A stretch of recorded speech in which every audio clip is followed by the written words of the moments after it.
दोस्तों जुलाई और अगस्त में कुछ ऐसे कार्य जिनसे हम अपने गन्ने की अधिक उपज बढ़ा सकते हैं, क्योंकि ये समय जो होता है गन्ने की उपज का मुख्य समय होता है। अगर इस वक्त हम अपने गन्ने में ध्यान अधिक नहीं देते हैं और कुछ कार्य नहीं करते हैं तो उत्पादन हमारा घट जाता है। इसी से संबंधित हम आपको आज 4 कार्य बताएंगे जिनको अगर आप अपनी फसल में कर लेते हैं, गन्ने में देख रेख कर लेते हैं और ये कार्य सारे कर लेते हैं तो आप अच्छा उत्पादन ले पाएंगे। दोस्तों मैं हूं धीरेन्द्र, स्वागत है आपका हमारे YouTube चैनल में। जानकारी शुरू करने से पहले आप लोगों से छोटी सी रिक्वेस्ट है, अगर आप हमारे चैनल पर नए हैं या वीडियो पहली बार देख रहे हैं तो हमारे चैनल को सब्सक्राइब कर लीजिए और पास में बने बेल आइकन को भी ऑल पर सिलेक्ट कर दीजिए ताकि खेती और बागवानी से जुड़ी सारी जानकारी आपको समय समय पर मिलती रहे। दोस्तों जुलाई और अगस्त में गन्ने में जो 4 कार्य हैं, अगर आप उनको हम सही समय पर कर लेते हैं, सही ढंग से कर लेते हैं तो उत्पादन बहुत अच्छा होने के चांस रहते हैं।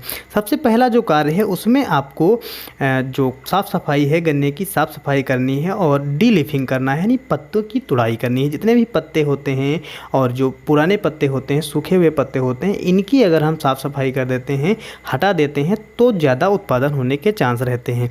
यह कार्य आपको उस फसल में करना है जिसमें आपको बीज नहीं तैयार करना है। जिसका बीज आप नहीं तैयार करना चाह रहे हो उस गन्ने में आप डीलीफिंग कर सकते हैं, पत्ती तुड़ाई यानी साफ़ सफाई कर सकते हैं। बीज लेने वाला जो गन्ना आपका है, जिसका बीज आप तैयार करना चाहते हैं, उसमें आपको यह कार्य नहीं करना है। इस कार्य को करने से हमें कई लाभ होते हैं, जैसे कि जो पत्तियों में कीट लगे होते हैं वो नीचे गिर करके ख़त्म हो जाते हैं और जब पत्तियां सड़ती हैं तो खाद के रूप में भी अच्छे से काम आती हैं। और जब आप मिट्टी चढ़ा रहे होते हैं, मिट्टी चढ़ाते समय जो जड़ें खुल गई होती हैं वो भी पत्तियों से ढक जाती हैं।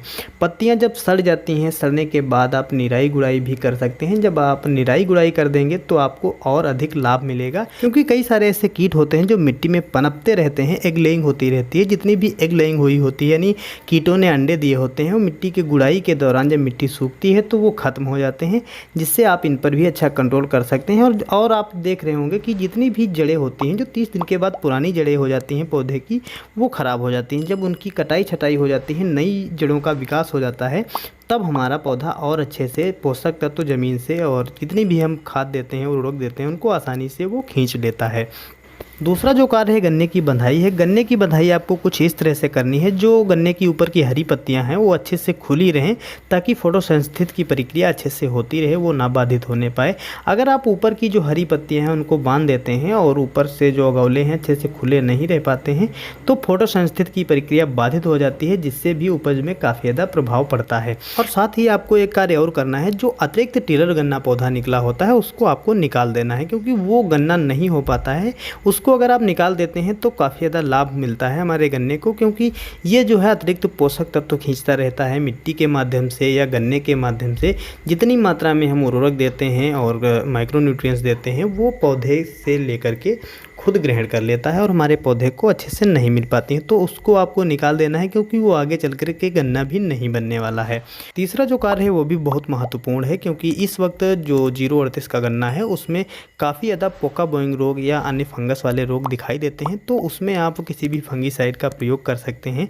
2 से 3 ग्राम प्रति लीटर के हिसाब से कॉपर ऑक्सीक्लोराइड या बावेस्टीन या हेक्सास्टाप या कोनिका आप डाल सकते हैं। इसके अलावा आप अन्य कोई भी फंगीसाइड का प्रयोग कर सकते हैं।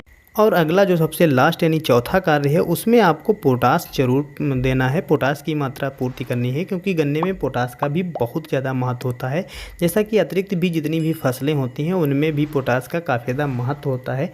पोटास हमारी फसल में जल भराव, सूखा, बीमारी या अन्य कोई भी रोग होते हैं उनसे लड़ने की क्षमता प्रदान करता है। तो आप इस वक्त अपने गन्ने में पोटास का भी प्रयोग करें। और जो ये कार्य हमने बताए हैं आपको 4, इन चारों कार्यों को आप अच्छे से कर लेंगे तो जाहिर सी बात है आप अच्छा उत्पादन ले पाएंगे। तो दोस्तों इस प्रकार से आप अच्छा उत्पादन ले सकते हैं और अपने गन्ने की देख रेख कर सकते हैं। और हाँ दोस्तों, इस वक्त आप अपने गन्ने की देख रेख करते रहें। आपको गन्ने में कीट और कोई भी रोग दिखाई दे रहे हो तो उसकी उचित दवा और केमिकल का प्रयोग करके आप उसकी भी रोकथाम कर लें, क्योंकि इस वक्त बारिश के समय में कई सारे रोग और कीटों के फैलने के चांस रहते हैं। तो दोस्तों ये सारी जानकारी थी जो आपको हमने बताई। अगर पसंद आई है तो लाइक करें, शेयर करें, चैनल पर नए हैं तो सब्सक्राइब करें। मिलते हैं दोस्तों अगले वीडियो में अगली जानकारी के साथ। तब तक के लिए जय जवान जय किसान, धन्यवाद।